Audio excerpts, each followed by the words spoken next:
बाव आं मोनसे खोथा बुंबाय थादों आं बिजेपियाव थानाय समावबो होनबाय थादों जे मृत्युंजय नार्जारी बिथांखौहाय 7 जोनोमबाबो सरलाव फेजेननो हानाय रावबो गोहो गैया आं दिनैबो बुंगोन आरो सिगाङावबो आङो बिजेपियाव थानाय समाव बुंबोदों बे खोथाखौहाय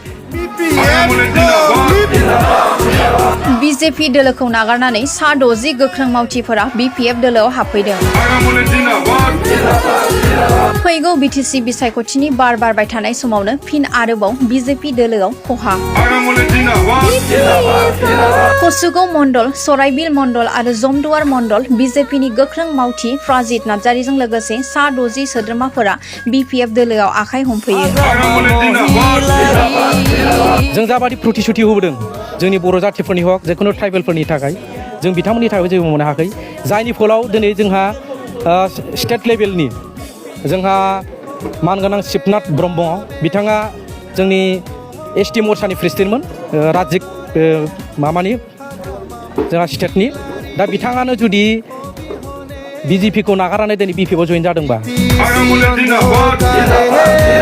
बिपिएफ दोलोनि आदर्श आरो मावखान्थिफोरखौ मोजां मोननानै बिपिएफ दोलोनि राजखान्थि दोलोआव हाबदों होननानैबो बुंथियो फ्राजित नार्जारीया।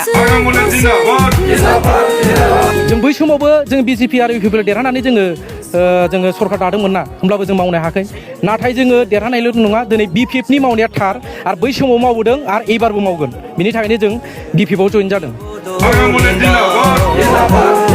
लोगोसे बिजेपि दोलोआ बर' आरो ट्राइबेलनि थाखाय जेबो मोजांनि आरो जौगानांगौनि थाखाय सिन्था खालामा साना होननानैबो बुंथियो फ्राजित नार्जारीया। बिनि थाखायनो जौगानाय आरो सैथो दोलोखौ हेफाजाब होनो बिजेपिखौ नागारनानै बिपिएफ दोलोआव हाबफैदों। बिपिएफआव दिनै आखाइ हमफैनायनि खारना जादों मा जोङो गोबां बोसोरनि सिगां जों बिजेपिआव दंमोन नाथाय बिजेपिआव थासान्दियाव जों माखासे रायजो राजानि गांनाय उखैनाय जों सुख'नो हायाखै दिनै जों गोबां प्रतिश्रुति होदोंमोन बै समाव जेसेखिनि जोङो बिजेपिआव दं बै समाव जों प्रतिश्रुति होदोंमोन गामि गामि हाबनानै जे नोंथांमोननि गांनाय उखैनायखौ जों सुफुंग्रोनो नाथाय दिनै बे बिजेपि आरो इउपिपिएल जथायै सरकार दानायाव जों खुनु बिजेपि वार्कारफ्रा मोनसेबो जों गामि ओनसोलनि जे डेभेलपमेन्ट एबा खामानि मावनायाव जोङो जौगाहोनो हायाखै जों बिनि थाखाय दुखु मोनदों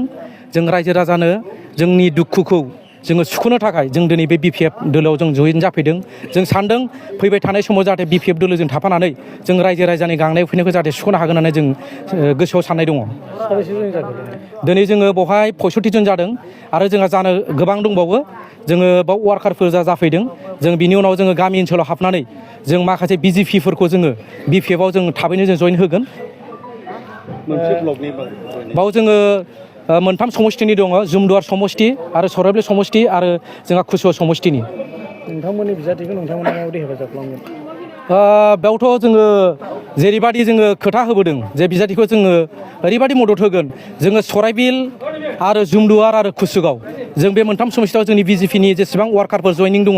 जों बिसोरखौ मैखोमै जोङो बिथांमोनखौ मदद होनानै जों बिथांमोनखौ देरहासार खालामगोन। दिनै देरहानाया रोखा बेखौ नुनानै नोंथांमोना जइन जादों ना माबा मोनसे मोननो थाखाय जइन जादों? नाय बे जिनिसा जादों देरहाखानायखौ नुनानै जइन जानायनि खोथा नङा बाव जादों मा जोङो माखासे उन्नति आरो डेभेलपमेन्टखौ नायनानैसो जों जइन जानाय जादों बाव देरहानायखौ लानानै नङा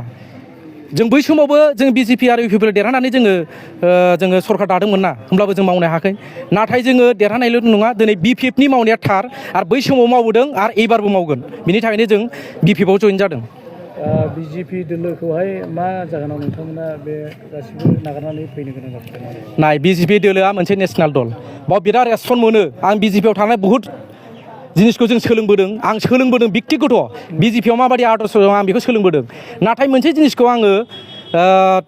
नुबोदों बे बिजेपिआवहाय सेन्ट्रेल स्टेट आरो बिटिसिआवहाय दिनै बिजेपि सरकार दंमोन नाथाय बेवहाय बिटिसिनि वार्कारफोरखौहाय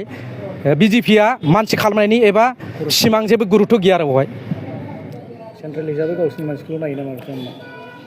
बे जादों गोजौ लेभेलनि खोथा सेन्ट्रेल हिसाबै नायो बिथांमोना जोंहाथ' बाव थाखा फैसाबो गैया नालाय जों पार्सनेलि गाव कन्ट्रेक्टार नङा हयथ' बिथांमोना सोरबा कन्ट्रेक्टारखौ लानानै डेभेलपमेन्ट खालामदोंबो जानो हागौ जोंहा बावहाय एथ' बुंनांगौ गैया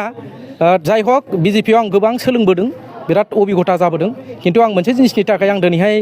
बिजेपिखौ नागारनायनि खारना जादों मा जे बिजेपिआ जोंनि बिटिसिआव जेबो डेभेलप खालायाखै। नोंथाङा सासे ट्राइबेल हिसाबै बिजेपिआ ट्राइबेलखौहाय माबायदि आदर्श खालामो? थांखानाय समनिखौ होनदों नामा नाय बै समाव जोङो ट्राइबेलफोरा ओरैबायदि जादोंमोन जोङो बांद्राय बुरजा गैयामोन ट्राइबेलफोर जोङो हमनानै लादो जोङो ट्राइबेल जनगोष्ठीखौ जोङो BJP आवहाय वेलकाम खालामखांनायनि उनाव जों जाबादि प्रतिश्रुति होबोदों जोंनि बर' जातिफोरनि हक जिखुनु ट्राइबेलफोरनि थाखाय जों बिथांमोननि थाखाय जेबो मोननो हायाखै जायनि फलाव दिनै जोंहा स्टेट लेभेलनि जोंहा मानगोनां शिबनाथ ब्रह्म बिथाङा जोंनि ST मोर्चानि प्रेसिडेन्टमोन राजिक माबानि जोंहा स्टेटनि दा बिथाङानो जुदि BJPखौ नागारनानै दिनै BPFआव जइन जादोंबा बिथाङा STफोरनि थाखाय मा मावबोदों बिथाङाबो बुंनो हागोन बिथांनावनो दङ बेफोरबायदि बुंनांगौआ नोंथांमोननि जे बियाबनि बिजाथि बिथांनि देरहानाय बेसेबांसिम रोखा बाव आं मोनसे खोथा बुंबाय थादों आं BJPआव थानाय समावबो होनबाय थादों जे मृत्युन्जय नार्जारि बिथांखौहाय 7 जोनोमबाबो सरलाव फेजेननो हानाय रावबो गोहो गैया आं दिनैबो बुंगोन आरो सिगाङावबो आङो BJPआव थानाय समाव बुंबोदों बे खोथाखौहाय